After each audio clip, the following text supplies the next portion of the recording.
You get online, you get on the social media platforms, and literally everything you see is death, poverty, and destruction.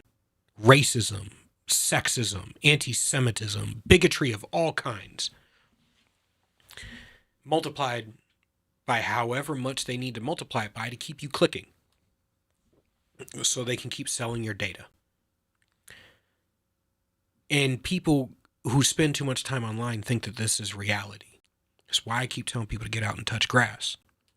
We spend more hours, despite knowing how bad this is, numerous studies showing how bad this is for the human condition. We spend more hours online than ever.